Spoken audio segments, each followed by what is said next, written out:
इस video class में Bihar board की कक्षा 8 के अतीत से वर्तमान के अध्याय 1 के सभी प्रश्न उत्तर करने वाले हैं। तो वीडियो को पूरा देखिएगा और वीडियो अच्छा लगे तो वीडियो को लाइक करके चैनल को सब्सक्राइब कर दीजिएगा। और इस क्लास का पीडीएफ टेलीग्राम पर मिल जाएगा, जिसका लिंक डिस्क्रिप्शन बॉक्स में है। तो चलिए वीडियो को शुरू करते हैं। अध्याय 1 है कब, कहाँ और कैसे, जिसका पहला प्रश्न है प्राचीन काल में मनुष्य की जिंदगी में आने वाले 5 प्रमुख परिवर्तन क्या हो सकते हैं। तो इसका उत्तर होगा प्राचीन काल में मनुष्य का जीवन मुख्य रूप से कृषि पर आधारित था। धीरे धीरे अन्य आर्थिक कार्यों का विस्तार हुआ, जिससे वाणिज्य व्यापार का विस्तार शुरू हुआ। इससे गांव प्रधान विश्व में शहरी जीवन की रफ्तार बढ़ने लगी। धीरे धीरे महत्वपूर्ण परिवर्तन के बतौर प्रौद्योगिकी एवं विज्ञान का समाज में विस्तार हुआ। लोगों की विचारधारा व रहन सहन में भी बदलाव आया। वस्तुतः हम कह सकते हैं कि प्राचीन काल में मनुष्य की जिंदगी में 5 मुख्य परिवर्तन इस प्रकार हैं। पहला, वाणिज्य व्यापार का विस्तार। दूसरा, शहरीकरण का बढ़ना। तीसरा, विश्व के अन्य भागों का समुद्री मार्ग से मुख्यतः जुड़ना। चौथा, प्रौद्योगिकी व पांचवा, विज्ञान व वैज्ञानिक सोच का विस्तार होना।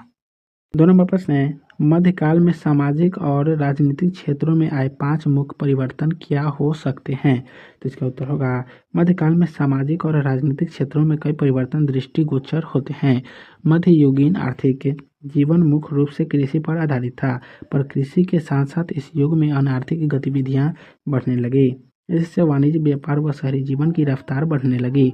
खेतों की खुदाई के लिए फावड़ा या कुदाल की जगह हल का उपयोग होने से कृषि कर्म को विकास मिला। खेती में प्रौद्योगिकी के समावेश से कृषि से लाभ बढ़ गया। 13वीं शताब्दी में चरखे और धुनकी के प्रयोग से सूती कपड़े की गुणवत्ता व उत्पादन में वृद्धि हुई। इस युग में कागज का व्यापक उपयोग शुरू होने की क्रांतिकारी सामाजिक घटना घटी, जिससे ज्ञान का आविष्कार और प्रसार संभव हुआ। समुद्री व्यापार में बढ़ोतरी हुई, इससे नई विचारधारा और प्रौद्योगिकी का विश्व में अन्य भागों में प्रसार संभव हुआ। विश्व के लोगों के एक दूसरे के संपर्क में आने से हर जगह नए रीति रिवाज, पहनावा और खान पान में परिवर्तन हुए। इन सामाजिक बदलावों ने राजनीतिक क्षेत्रों को भी गहरे प्रभावित किया। अन्य देश में व्यापार करने जाने के बहाने प्रबल यूरोपीय शासक अन्य विश्व भूभाग पर अपने उपनिवेश बसाने लगे। वे अन्य देशों की शासन व्यवस्था की अपने अधीन करने लगे। शोषित देशों के साथ आपसी झगड़े में व्यस्त होने से फूट के कारण इन हो गए। अपने देशों को विदेशी हुकूमत से मुक्ति दिलाने के लिए एकजुट होने लगे। फ्रांस और अमेरिका में हुए जन विद्रोह के बाद वहां बनी गणतांत्रिक सरकारों के प्रभाव से अन्य देश भी राष्ट्र के रूप में संगठित होने लगे। इन अधीन देशों में भी जन विद्रोह होने लगे और वहां के शासक परिवार के लोग व सामंत व आम जनता विदेशी शासन के खिलाफ विद्रोह कर अपने देश को स्वतंत्र करने में लगे गए। 3 नंबर प्रश्न है साम्राज्यवाद किसे कहते हैं। तो इसका उत्तर होगा सैनिकों के द्वारा अथवा अन्य तरीकों से विदेशी भूभाग के प्रदेशों को अपने अधीन कर अपना राजनीतिक प्रभुत्व स्थापित करने को ही साम्राज्यवाद कहते हैं। 4 नंबर प्रश्न है अत्याचार और शोषण के शिकार हमारे देश में किस प्रकार की सरकार है, उसके नीति निर्देशक सिद्धांतों पर चर्चा करें। तो इसका उत्तर होगा हमारे देश में वैसे राज्य सरकारें अत्याचार और शोषण के शिकार हैं जो केंद्र में बनी सरकार की पार्टी या राजनीतिक संगठन से अलग हैं।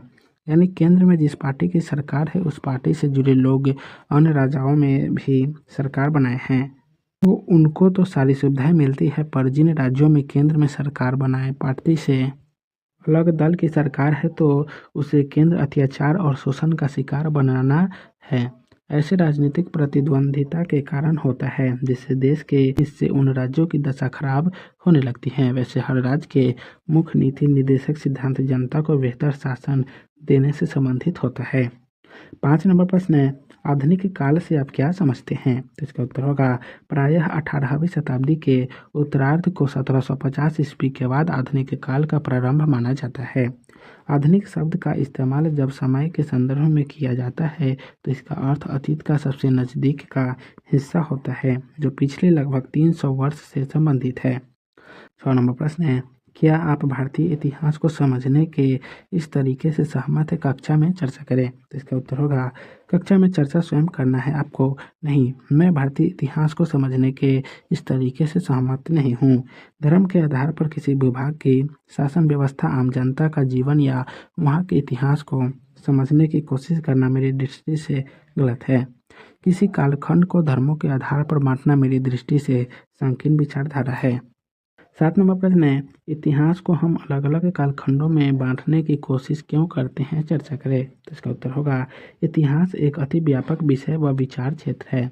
अतः अध्ययन की सुविधा से वह विचार विनिमय की सुविधाओं के लिए हम इतिहास को भिन्न कालखंडों में बांटने की कोशिश करते हैं। 8 नंबर प्रश्न है, स्रोतों का स्मरण करते हुए निम्न तालिका को भरने का प्रयास करें। प्राचीन काल और मध्यकाल। पहला दिया हुआ है शिलालेख प्राचीन काल में और मध्यकाल में पांडुलिपि। दूसरा दिया हुआ है प्राचीन काल में चट्टानें और मध्यकाल में अभिलेख। तीसरा दिया हुआ है प्राचीन काल में सिक्के और मध्यकाल में मिनीचियर लघु चित्र। चौथा दिया हुआ है प्राचीन काल में ताम्रपत्र और मध्यकाल में साहित्यिक रचनाएं। पांचवा दिया हुआ है प्राचीन काल में गुफा चित्र और मध्यकाल में ऐतिहासिक लेखन, स्मरण व यात्रा वृत्तांत। 9 नंबर प्रश्न है, आप अपने जिले के रिकॉर्ड रूम में जाकर अपने जिले से संबंधित क्या क्या जानकारियाँ प्राप्त करना चाहेंगे? इन जानकारियों की एक सूची बनाएं। तो इसका उत्तर होगा मैं अपने जिले के रिकॉर्ड रूम में इन जानकारियों को प्राप्त करना चाहूँगा। मेरे जिले की आर्थिक विकास दर क्या है? यहाँ कितने प्रतिशत लोग साक्षर हैं? निरक्षरों का प्रतिशत क्या है? स्वास्थ्य के क्षेत्र में जनघनत्व के अनुपात में सरकारी सुविधा किस प्रतिशत में है व किन हालात में है? गरीबी रेखा के नीचे रहने वाले लोग कितने हैं?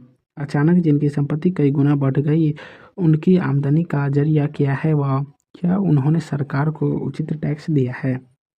10 नंबर प्रश्न है, आत्मकथा एवं जीवनी के संबंध में अपने शिक्षक की सहायता से चर्चा करें। तो इसका उत्तर होगा अपनी स्वयं की कथा लिखना जहाँ आत्मकथा कहलाती है, वहीं अन्य किसी व्यक्ति के जीवन की कथा का संकलन जीवनी कहलाती है। 11 नंबर प्रश्न है, अगर आपने कुछ कहानियाँ एवं ऐतिहासिक घटनाओं पर आधारित फिल्म देखी है तो वर्ग में साथियों के बीच चर्चा करें। तो इसका उत्तर होगा हाँ, मैंने सिनेकार रिचर्ड एटेनबरो की फिल्म गांधी देखी है। उसने भारतीय जीवन की बदहाली और उससे संपर्क में आकर विकसित होते हुए एक मानव से महामानव के रूप में विकसित होती है संघर्षशील, विचारवान और ऊर्जावान व्यक्ति के रूप में गांधी जी का उचित चित्रण व मूल्यांकन किया गया है। 12 नंबर प्रश्न है, कैमरे का आविष्कार कब हुआ और ऐतिहासिक स्रोत के रूप में फोटो का क्या महत्व है? तो इसका उत्तर होगा करीब 200 साल पहले कैमरे का आविष्कार हुआ था।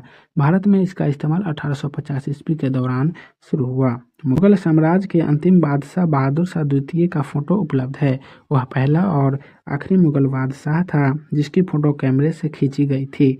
ऐतिहासिक स्रोत के रूप में व्यक्तियों, स्थानों और वस्तुओं के फोटो बहुत उपयोगी जीवित होते हैं। इससे इतिहास को समझने में मदद मिलती है।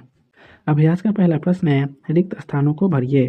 क नंबर प्रश्न है, पूंजीपतियों का मुख्य उद्देश्य था अधिक से अधिक डैश कमाना तो मुनाफा कमाना। क नंबर प्रश्न है, 15वीं शताब्दी में एक नए आंदोलन की शुरुआत हुई जिसे डैश कहते हैं तो पुनः जागरण कहते हैं। ग नंबर है, मशीनों से वस्तुओं के उत्पादन की क्रिया को डैश क्रांति कहते हैं तो औद्योगिक क्रांति कहते हैं। घ में है, देश में सरकारी दस्तावेज को सुरक्षित रखा जाता है तो अभिलेखागारों में। अंग में है, समय के साथ देश और राज्य की डैश सीमाओं में परिवर्तन होते रहते हैं तो भौगोलिक सीमाओं में। 2 नंबर प्रश्न है, सही और गलत बताइए। क में है, वैज्ञानिक पद्धति का अर्थ है प्रश्न प्रस्तुत कर प्रयोग द्वारा ज्ञान प्राप्त करना तो हाँ, इसलिए ये सही हो जाएगा। ख में है, अंग्रेज इतिहासकार जेम्स मिल का भारतीय इतिहास का धर्म के आधार पर बांटना उचित था नहीं, इसलिए ये क्या हो जाएगा? गलत। ग में है, अमेरिकी स्वतंत्रता संग्राम के बाद वहाँ के लोगों ने गणतंत्र प्रणाली की शुरुआत नहीं की, इसलिए ये गलत हो जाएगा। में है, ऐतिहासिक स्रोतों से एक आम आदमी के बारे में भी जानकारी मिलती है नहीं, इसलिए ये गलत हो जाएगा। अंग में है, आज़ादी के पहले हमारे देश की जो भौगोलिक सीमा की आज़ादी के बाद भी वही रह गई थी, इसलिए ये भी क्या हो जाएगा? गलत हो जाएगा। ये विचार करें का पहला प्रश्न है, मध्यकाल और आधुनिक काल के ऐतिहासिक स्रोतों में आप क्या फर्क पाते हैं? उदाहरण सहित लिखिए। तो इसका उत्तर होगा मध्यकाल के ऐतिहासिक स्रोत जैसे अभिलेख पत्थरों, चट्टानों, ताम्रपत्रों, पांडुलिपियों की मदद से कुछ खास लोगों, विशेषतः शासकों के बारे में कुछ ही जानकारियाँ मिलती है। पर आधुनिक काल में ऐतिहासिक स्रोतों की संख्या अधिक व व्यापक जानकारी वाले और अधिक प्रामाणिक हो गए। आधुनिक युग में इन स्रोतों की संख्या और विविधता में और भी वृद्धि एक स्पष्ट उदाहरण से इसे समझा जा सकता है।